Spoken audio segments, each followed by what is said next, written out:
Selamat datang kembali di pembahasan mendalam kita. Sering nggak sih ngerasa, percakapan penting kok malah jadi buntu? Atau kayaknya kita sama lawan bicara tuh frekuensinya beda gitu. Nah, sumber panduan yang Anda bawa kali ini, khususnya bagian kedua kayaknya langsung ke intinya deh. Gimana caranya bertanya yang pas dan, nah ini, menangkap petunjuk yang sering kelewat. Kita bakal fokus gimana memahami ada apa sebenarnya di balik percakapan ini, gitu ya? Betul sekali. Dan yang menarik, ini nyambung loh sama riset Harvard yang dikutip di sumber itu. Risetnya nunjukin kita tuh sering banget gagal atau mungkin ya nggak sadar milih buat nggak nangkep sinyal-sinyal halus. Sinyal tentang apa sih yang sebenarnya pengen dibahas sama lawan bicara kita. Ini bukan soal baca pikiran loh ya, tapi lebih ke ngelatih kepekaan kita aja. Coba kita lihat gimana panduan ini ngasih caranya. Oke. Kita mulai dari awal deh. Panduan ini nyaranin persiapan, tapi singkat banget, cuma 30 detik katanya. Sebelum ngomong, kita pikirin dua topik potensial, satu poin penting kita, sama satu pertanyaan buat diajuin. Kelihatannya gampang sih, tapi apa ini nggak bikin obrolan jadi kaku gitu, kayak ngikutin skrip? Justru menurut panduan ini kebalikannya.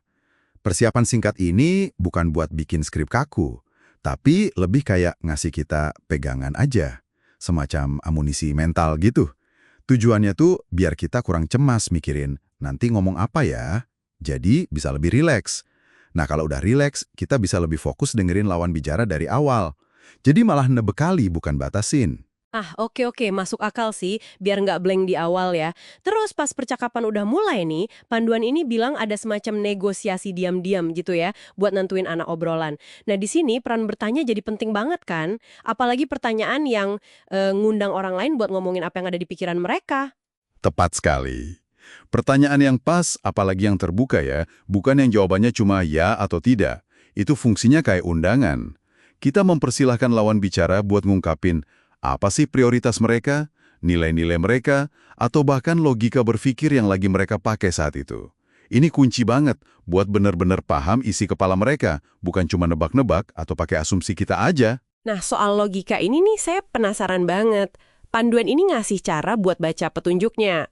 Misalnya nih, kalau ada orang yang lebih banyak cerita, sharing pengalaman pribadi, atau mungkin ngelucu gitu, itu tandanya dia lagi pakai logika kesamaan yang empatik gitu ya. Benar. Pas lagi di model logika kesamaan ini, fokusnya itu lebih ke bangun koneksi, cari pemahaman bareng, ngerasain empati lah.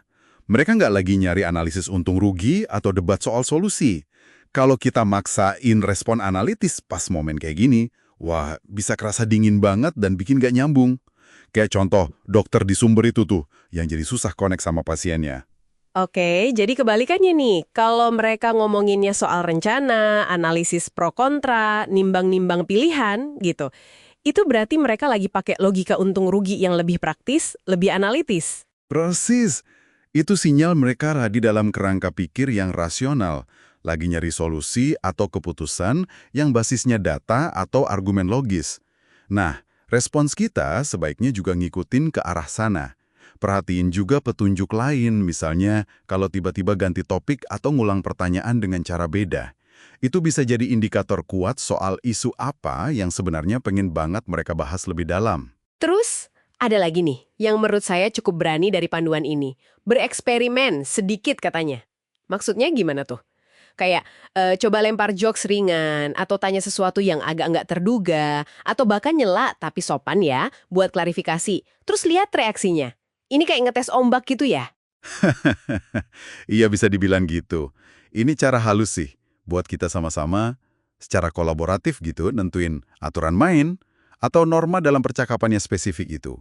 Dengan ngamati gimana eksperimen kecil kita diterima, kita jadi paham batasan sama gaya komunikasi yang enak buat kedua pihak.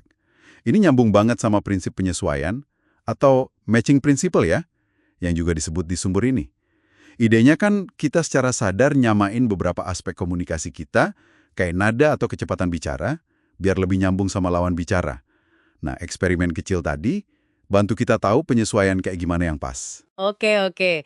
Jadi kalau ditarik kesimpulan nih buat Anda semua yang dengerin, jadi komunikator yang lebih peka dan efektif itu, bukan bakat ya ternyata, tapi skill yang bisa dilatih. Mulai dari persiapan mental yang cepat tadi, berani nanya buat gali lebih dalam, Dan yang paling penting nih, mau merhatiin bener-bener dan nangkep petunjuk-petunjuk halus dari lawan bicara. Lagi butuh didengerin aja atau butuh diajak mikir solusi nih dia? Intinya ya, itu fleksibilitas sama kepekaan. Pas kita bisa ngenalin mode percakapan yang dipengenin lawan bicara, apalagi praktis, untung rugi, atau lagi empatik, kesamaan, terus kita bisa nyesuaiin respons kita. Nah, disitulah kita lagi bangun jembatan pemahaman yang jauh lebih kuat. Sip. Nah, sebagai penutup nih, coba deh bawa kesadaran ini ke obrolan Anda berikutnya. Coba perhatiin, ada nggak sih petunjuk dari cara ngomongnya, pilihan katanya, atau mungkin bahasa tubuh lawan bicara yang biasanya Anda lewatkan? Terus, coba bayangin, apa ya yang bakal beda kalau Anda coba lebih sadar buat nangkap dan ngerespon sinyal-sinyal itu? Menarik buat dicoba ya.